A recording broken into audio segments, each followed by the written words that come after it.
So I wanted to share Jack medicine. I look at each of my horses as a teacher, and part of the way that I try to honor their teaching and their role in this work is to appreciate the essence that they bring to an experience and really just acknowledge what they're all about. I resonate with the term medicine, which is really an interpretation that we all have medicine. It's from a Native American philosophy. It's really helped me sort of acknowledge and make sense of or find symbolism when I notice I'm drawn to a certain horse, or when I'm working with people if they're drawn to a horse. Moving into the new year, one of the things that I will pay attention to is what are the signs and signals from life and from nature that are giving me wisdom or guidance in terms of what energies I need to partner with in order to support my achievements or my intentions into the new year. So I look at it's more of what do I need to embody within myself. Is that sort of the striving, not, things, material things and goals, because the success of us reaching what we're seeking to create in our life comes from what we're holding within us. So Jack is a horse that is subtle. He's often in the background. We don't always notice him perchance because he's not one of the more bolder or dominant horses. He's a brilliant and masterful space holder. And part of where we interpret his medicine is really how he shows up and what his behavior is. He's an observer. And one of the things that I've been really leading into and getting a message around is to really appreciate the strength of being able to observe before we act and respond. And Jack is really good at that, partly because I think it's the nature of who he is. Also, he's an older horse with a little bit of physical vulnerability, so he's really cautious and intentional about the steps that he makes. So he was just standing there. I've just put out hay, and he's waiting for the rest of the herd to find their spot and looking to what is the safest place for me to enter. And so if you watch him, he's really sort of taking in and he's paying attention and he's looking and he's waiting for things to settle. I think the message or the medicine I get around that is, how can I be more intentional and observing before I act, so I don't have to react. So see how he found his opening? And so he waited, he watched, and then he responded and put himself in a space where, he's probably not going to be disturbed. And so again, with an older horse that has some physical vulnerabilities, he's really watching out for himself. What's the safest place for me to be? If we sort of interpret that for ourselves, how often do we take the time to observe and to wait and to settle before we react? Whether it's for our own safety, I think it's also a way of feeling into what is the right action, quote unquote.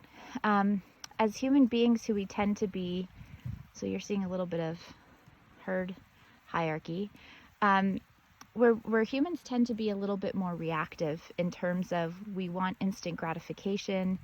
I think we are led by a sense of urgency all the time. I need to act, I need to react, as we don't take the pause, we don't observe, and we don't wait. And so what I so appreciate about Jack is he's patient, and he observes, and he watches, and he waits. And then when he can take action, he can put himself in a position where he's held safely. And you might see a bit of shifting here because Tarina's coming in. So you're witnessing a little bit of dynamics in the herd right now. So he's going to be pushed out there. That's just horse behavior. There's a hierarchy in the herd. You're kind of seeing it play out. We see it play out the most when we put hay out.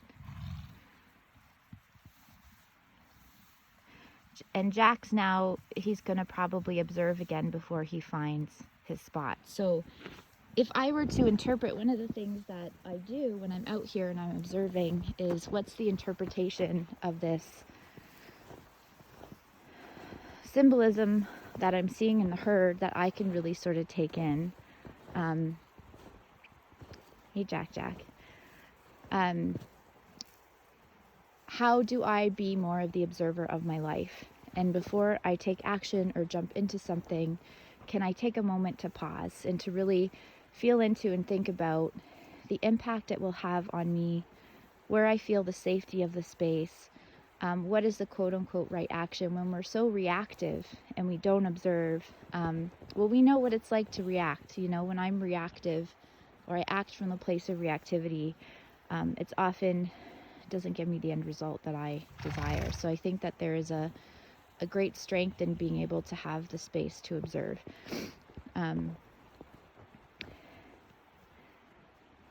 So again, you can see he's sort of looking and he's watching who's where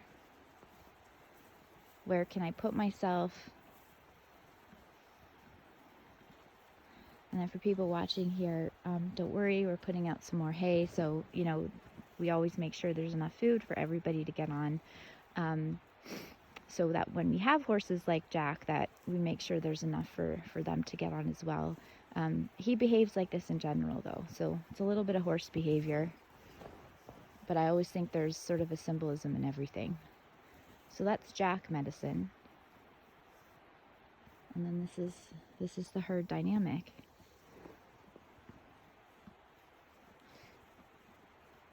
The other thing is I'm, sitting here watching this, a herd of horses in their hierarchy, they don't hold it the same as people, so there's no judgment or feeling bad of, where different horses are in the positions. Jack has to keep himself safe. There is a space of safety within the herd, so if there was an external predator that came in, he would be protected by the stronger horses. You're just seeing Jet kind of claim his space there. However, within the herd, he has to maintain his own safety. And I think that one of the things in reflective to that another layer that I'm getting is, I think sometimes we walk around in life with an expectation that life or other people are going to hold a safe space for us. And that may or may not be available. But we've got to find a way to empower ourselves in our own safety and sacredness. I think Jack does that really well. He carries himself in the herd to hold himself safe. From the other horses in the hierarchy, because he is an older horse, because he has some physical limitations, and there's a lot of space for him to do that. But that's his job to do. Nobody else is going to hold that for him. You can see how he paused and he waited for things to settle again for him to come in. So there's a lot of wisdom here. There's a lot of wisdom, I think, that Jack carries. It's subtle, but I think it's really powerful and impactful. So I wanted to share that. And there you have it. So wherever that landed for you, you can kind of take that in. And there might have been something else that you witnessed here as well that was helpful.